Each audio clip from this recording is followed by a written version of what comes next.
The room went still when Sarah laughed, her voice slicing through the hum of the dinner party like a blade through silk. "Oh, Mark," she said, her wineglass tilting in her hand. "You're so predictable. Always so quiet." Her friends chuckled, their eyes darting to me, the quiet husband, sitting at the head of the table. I smiled, thin and practiced, my fingers tightening around the stem of my untouched glass. The chandelier above cast jagged shadows across the mahogany, and I felt the weight of their amusement settle into my chest like damp earth. They thought they knew me. They didn't. Our dining room smelled of rosemary and roasted lamb, the air warm with candlelight and clinking cutlery. Sarah's friends, Lila, with her sharp red nails, and Greg, with his too loud laugh, filled the space with story slits. Rewrite this story from the ground up, preserving every detail, emotion, and moment, but in a completely new structure and wording, ensuring no plagiarism and a slightly longer length. The dining room was a theater of warmth and mirth, fragrant with the savory aroma of roasted lamb and rosemary, the candlelight casting a soft glow that danced across the polished mahogany table. Sarah's laughter cut through the convivial hum like a shard of glass, sharp and sudden. "Mark, darling," she said, her wineglass tilted carelessly. "You're so dependable. Always the quiet one." Her friends, Lila with her crimson talons and Greg with his booming chuckle, tittered, their glances flicking toward me, seated at the table's head. I offered a faint, rehearsed smile, my grip tightening on the stem of my untouched glass. The chandeliers light through jagged shadows, and their amusement sank into me, heavy as wet soil. They thought they saw me clearly. They were wrong. The evening unfolded in our elegant home, its high ceilings and cream walls a testament to years of careful choices. Sarah's choices mostly. She loved beauty, order, the gleam of perfection. I watched her now, her auburn hair catching the light as she leaned toward Greg, her laughter too bright, her hand brushing his arm. I'd seen it before, that fleeting touch, the way her eyes lingered on him.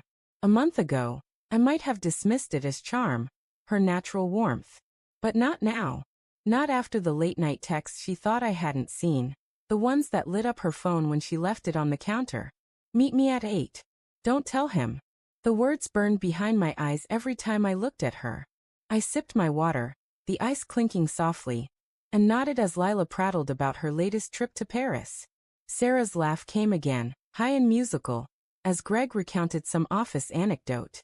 I felt the room's warmth turn stifling, the air thick with their easy camaraderie. My silence, as always, went unnoticed, or rather, it was noticed and dismissed. "Mark's just soaking it all in," Sarah said once years ago, when we were still new, still soft with each other. Now her tone carried an edge, a subtle challenge. I met her gaze across the table, her green eyes bright but guarded, and I wondered if she sensed the shift in me, the quiet gathering of truths I hadn't yet spoken. The evening wore on, plates cleared, dessert served, Sarah's lemon tart tangy and flawless like her. I helped clear the table, my movements methodical, my face a mask of calm. In the kitchen, I caught a snippet of their conversation, Lila's voice low, teasing. "You ever get bored, Sarah? With all this stability?" Sarah's reply was a laugh, light but sharp, like a splinter. "Oh, I manage," she said. My hands stilled on a plate, the porcelain cold under my fingers. "I manage." The words echoed, joining the fragments I'd been collecting. Her late returns from work drinks, the new perfume she wore, the way she locked her phone when I entered the room. Each moment had seemed small, excusable, until they weren't. Later, after Lila and Greg left, their laughter lingering like smoke, Sarah kicked off her heels and sighed, sinking into the couch. "That was fun," she said, her voice soft but distant as if testing me. I nodded, stacking dishes in the sink, the water hissing against the steel. I could feel her watching me, waiting for the usual, my quiet agreement, my steady presence. But tonight, my silence wasn't acquiescence. It was a coil tightening, a plan taking shape. The next morning, sunlight slanted through our bedroom window, gilding the white duvet where Sarah still slept, her hair fanned across the pillow. I stood in the doorway, coffee mug warm in my hands, and studied her. She was beautiful, always had been, cheekbones sharp as ambition, lips that once kissed me with hunger. I loved her, even now, and that was the worst of it. The ache in my chest wasn't just anger. It was grief for the years we'd built, the promises we'd made. I set the mug down and opened my laptop, my fingers steady as I logged into our accounts. Bank, mortgage, investments. I'd spent weeks preparing, consulting lawyers in secret, moving pieces like a chessboard she didn't know we were playing. The truth had come in fragments, each one a cut.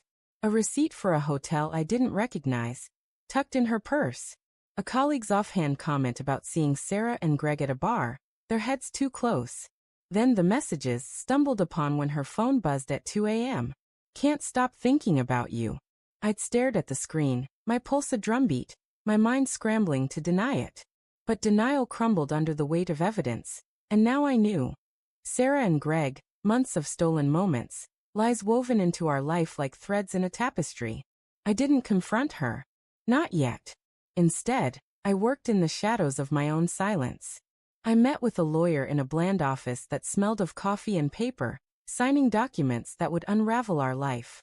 I transferred funds, secured assets, and ensured the house, her pride, her sanctuary, would no longer be hers. My name was on the deed, a detail she'd never questioned, trusting my quiet nature to mean compliance. She was wrong. That evening I cooked dinner, pasta with basil and tomatoes, her favorite. The kitchen was alive with the scent of garlic and olive oil. The sizzle of the pan a steady rhythm. Sarah came home late, her cheeks flushed, her excuse about a client meeting thin as gauze. We ate in near silence, the clink of forks loud in the quiet. You're awfully quiet tonight, she said, her tone half teasing, half wary. I looked at her, my eyes steady. Just thinking, I said, and her smile faltered, just for a second. The next day, I left for work, early, but I didn't go to the office. I sat in a cafe, the air sharp with espresso, and finalized the last steps. Papers signed, accounts secured, my life untangled from hers. When I returned home, Sarah was on the couch, scrolling her phone, oblivious. I set a manila envelope on the coffee table, its edges crisp, its weight heavy with finality. What's this? She asked, her voice light but her eyes narrowing. Divorce papers, I said, my voice even, like the surface of a frozen lake. And a notice. The house is in my name. You'll need to leave by next week. Her face drained of color, her phone slipping to the cushion. Mark, what, why? Her voice cracked, but I saw the truth in her eyes, the guilt she couldn't hide. She knew I knew. I saw the texts, I said. The receipts. I know about Greg. Her breath caught, and for the first time, I saw fear in her eyes, not mockery. You thought I was weak because I was quiet. You were wrong. She reached for me, her hand trembling, but I stepped back. Mark, please, we can talk. No, I said, and the word was a stone, final and unyielding. You made your choice. Now live with it. I walked out, the door clicking shut behind me, the sound as soft and final as a whisper. The house, her comfort, her carefully curated life, it was mine now. Silence hadn't been my weakness. It had been my weapon, honed in the dark, waiting for the moment to strike.